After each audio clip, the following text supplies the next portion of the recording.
But we're really thinking is that we want to continue in some format, but we don't want to be legislated. We don't want to have a voting structure that might not work for the entire group. We don't want to be an authority, but we may emerge more as an advisory type organization that looks at how do we work together, still maintain the coordinated infrastructure, the working together, but more on an advisory basis for the greater good of our region. We absolutely see that the only way we move forward in a very coordinated and effective way is that we do it together. So there's a tremendous camaraderie around that table.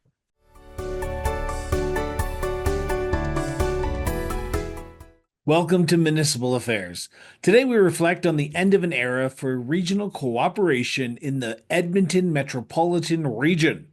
For the last 17 years, the Edmonton Metropolitan Regional Board, or EMRB, has played a critical role as the growth management board for the region. It's driven collaboration on key regional initiatives, including tackling everything from land use and transportation infrastructure to housing, agriculture, environmental stewardship, and economic diversification.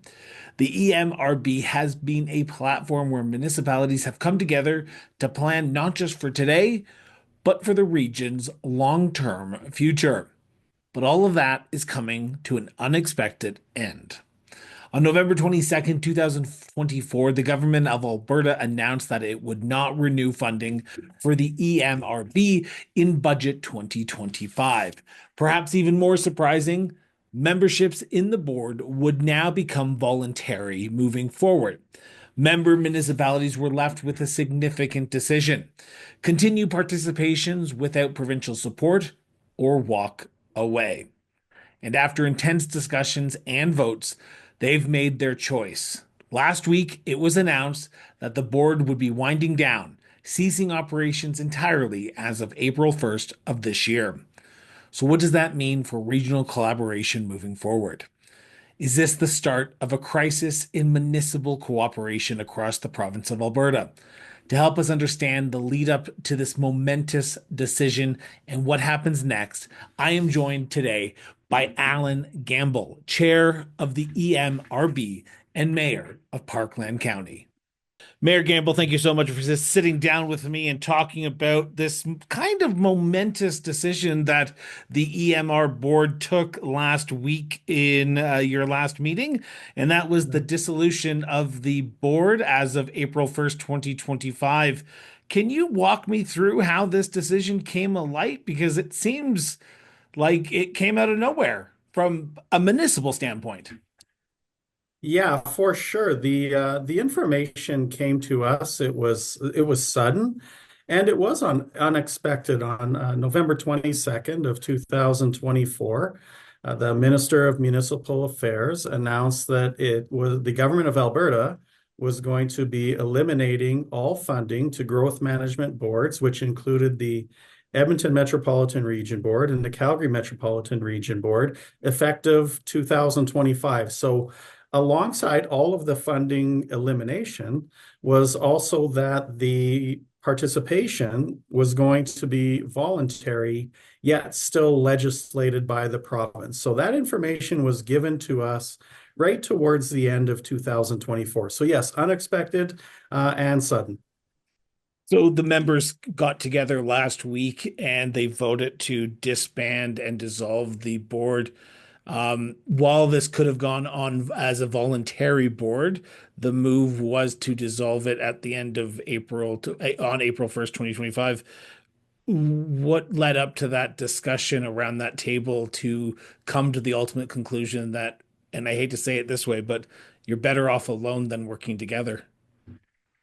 Well, I'll say that we're always better off working together. And although we're moving in this direction, I'll kind of start with how that precipitated. In early January, the board convened to discuss what our options might be. So could we continue on a voluntary basis, yet legislated with no funding?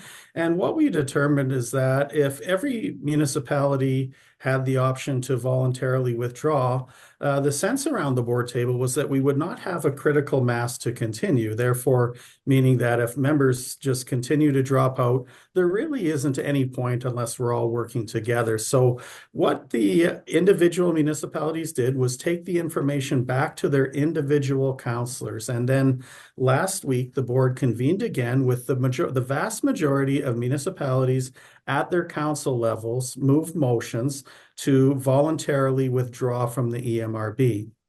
So at our last meeting last week, the discussion was around the question and the vote on all members unanimously deciding and voting to withdraw from the EMRB. The other motions that we put forth were to request to the minister to immediately suspend the request for evaluation framework indefinitely, as well as to begin the process of dissolution and moving to repeal the legislation as of April 1st. And what that would allow us to do is take the necessary time to methodically dissolve an organization. There's a lot to that process. And in each member municipality's minds and each member municipality, and for that fact, the city of Edmonton moved another motion that said that we need to find a different way that we all work together. And the sense around the table is, though, this is disheartening news, and we are in the process of a dissolution, that there certainly is hope and optimism. Regional collaboration has been ongoing in this area for over 17 years, and there's 70 years, pardon me, and there's no reason to think that we won't continue to do so under a different format or organized structure. I'm going to ask a very pointed question, and I apologize if it comes out of left field, but it sounds like if the province hadn't pulled the funding for this board, we wouldn't be having this conversation today. And the board would still be up and running as of April 2nd, 2025. And if the province hadn't made this move to make the board a voluntary board, not a mandatory board, does this tell the people of the EMRB that we won't work together unless the province steps in and tells us to work together?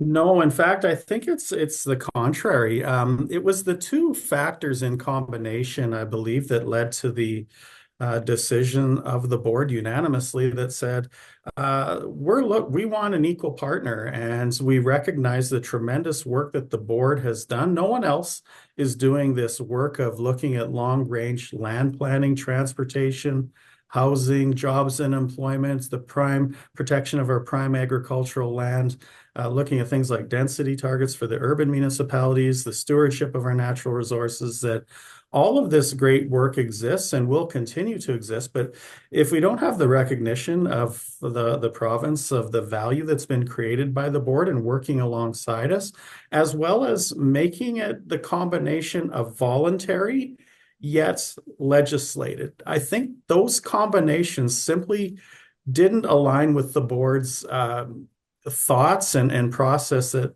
how is something legislated yet voluntary? So if something doesn't go your way, do you simply just have the ability to voluntarily withdraw? It doesn't, the structure just didn't allow us to continue. So, but we're really thinking is that we want to continue in some format, but we don't want to be legislated. We don't want to have a voting structure that might not work for the entire group. We don't want to be an authority, but we may emerge more as an advisory type organization that looks at how do we work together, still maintain the coordinated infrastructure, the working together, but more on an advisory basis for the greater good of our region. We absolutely see that the only way we move forward in a very coordinated and effective way is that we do it together. So there's a tremendous camaraderie around that table.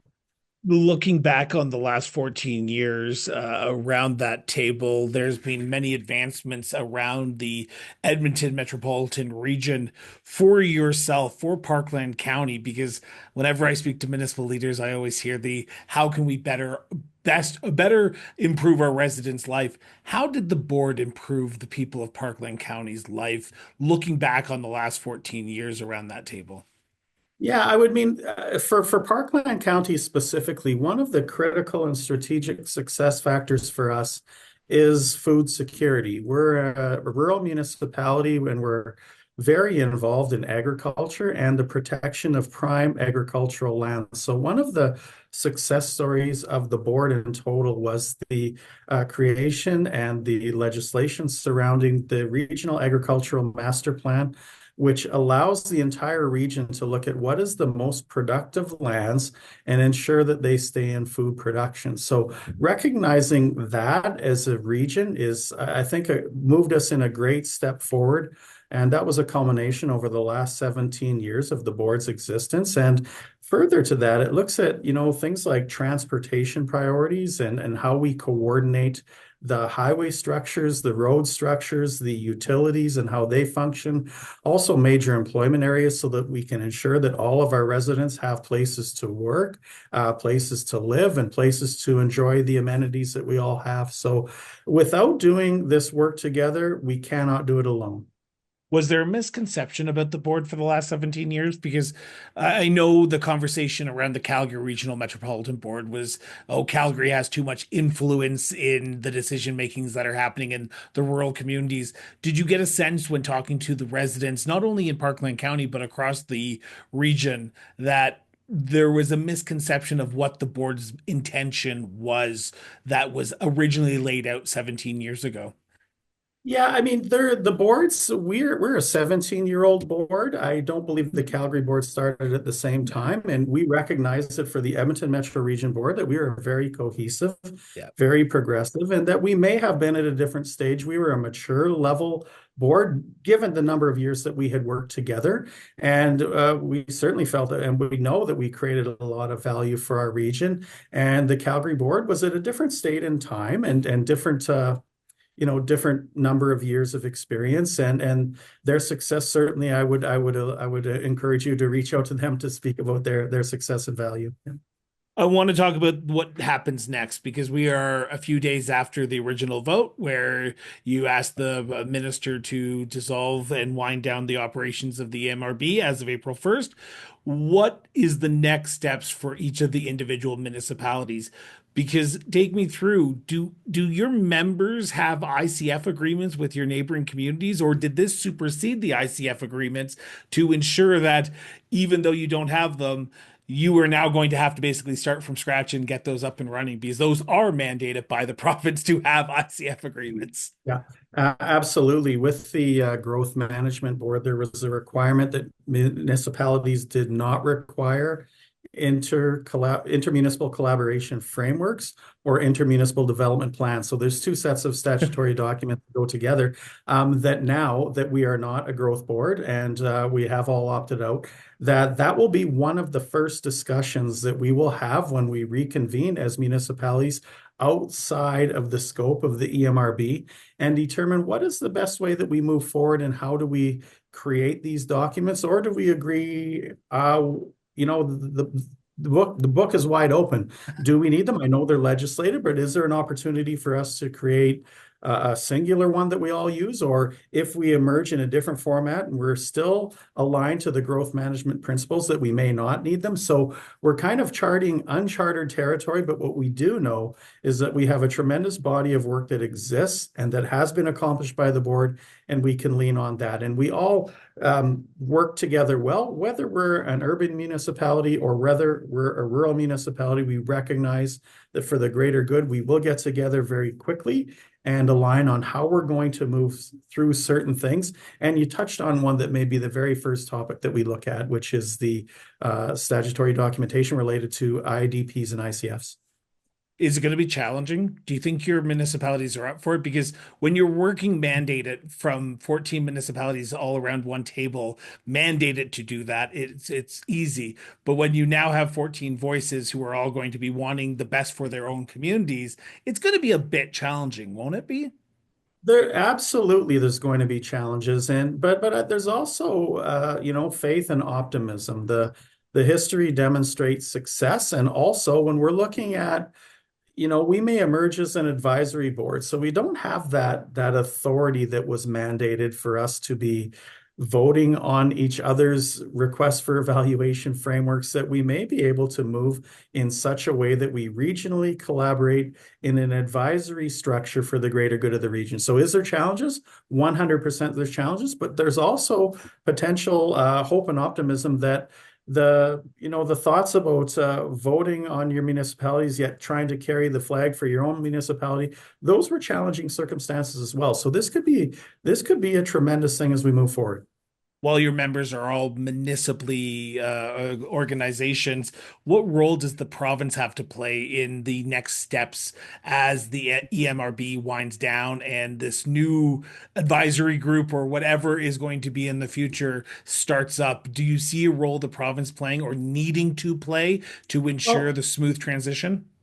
yeah, absolutely. We recognize that the province is our partner, regardless of the decisions that were made relative to growth management boards. They are a partner of ours, and we recognize that if we work as individual municipalities in municipal government levels, but we also have the provincial government level, and we recognize that there are partners, and then how do we all work together so that we all prosper in Alberta? And certainly they will, as we move forward, and we're trusting that the minister is looking at understanding our position and why we're moving in the way that we do. But as we reconvene, absolutely, the province is going to be engaged and a partner of ours in some format, and that remains to be seen yet. It sounds like from that last statement that you have not spoken directly to Minister McIver since this decision has been made. Would that be an accurate statement? We've been communicating with their department consistently, and when just so that we ensure that the decisions and the motions that we made, that the province understands our position and what we need to have happen in order for us to move forward and to methodically and diligently dissolve a board. So there's so many activities that go on in the background to basically dissolve a corporation. And we need the province's trust and respect and understanding and cooperation as we move through that. But any new format that we see that comes through that is successful, as for all of our municipalities and for the region, the province is a benefactor as well and a partner.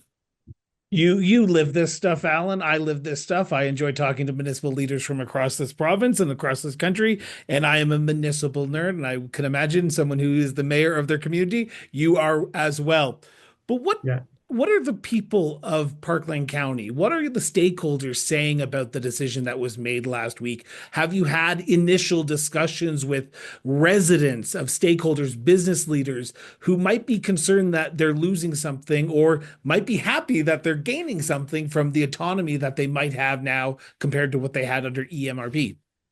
Yeah, I think your comments are valid from both sides. We certainly have residents, and probably more engaged would be the business communities than individual residents who would see the impacts from a larger scale than an individual resident, living in our municipality. So we've had, what are you going to do? What is the municipality going to do? Why did you make the decisions that you did? And exactly the things that we were sharing in our interview. We have neighbors, and Yeah. our residents and businesses don't see the municipal borders that exist. They see their neighbors who may be from the city of Edmonton, city of Spruce Grove, town of Stony Plain, others like the First Nations that we're neighbors with as well, that the more that we collaborate, the more that we work together, and the more that we create a framework to accommodate that, the better off we're all going to be. So to answer your question, we've seen people who think it's a good thing, people who don't think it's a good thing, but I think the ultimate how we will be judged is the composure, the professionalism, the cooperation, and the faith that we all put in each other as we move forward. This is the beginning of a new chapter for your members, for yourself, for a lot of different entities. And it comes at a time when municipal leaders, politicians are kind of distracted because there's something happening in 8 months' time, and that is a municipal election. Yeah. Can municipal leaders focus on the work that needs to be done while the work that needs to be done to get reelected is kind of taking precedent right now? Or are you concerned that the changes that are happening right now may be pushed under the rug until after 2025? Yeah, you're absolutely right. There is an election that's looming this fall, and for myself, it's about what do you do today, and focus on your job. Do the right thing for your municipality, and do the right thing for the region, the right thing for the province. It's not just the election that's coming up. There's uncertainty with when there might be a federal election. There was a recent election south of the border, and there's so much that's going on in the world right now. I think it's best to focus on your role, why you chose to do the role, and make good decisions for your residents. Mayor Gamble, I want to thank you from the bottom of my heart for sitting down and talking about this. I feel like this is the first of many conversations as this progresses to April 1st and afterwards. So thank you so much. Well, thank you, and thank you for reaching out, and I look forward to speaking to you again. Thank you for tuning in for another episode of Municipal Affairs. Now, we hope you've enjoyed today's conversation and gained some valuable insights at what's happening locally here in the province of Alberta. To stay in the loop with all of our latest episodes, do not forget to subscribe to the show wherever you stream your favorite podcast or on YouTube at Cross Border Network. For even more content and learn more about the stories and people that we feature on the show, visit us online at crossborderinterviews.ca. Your support means the world to us, so share this episode with your friends, your family members, or even, yes, your community, and help keep the conversation going. So until next time, stay informed, stay engaged, and we'll be back here with another episode of Municipal Affairs. Till then, everyone.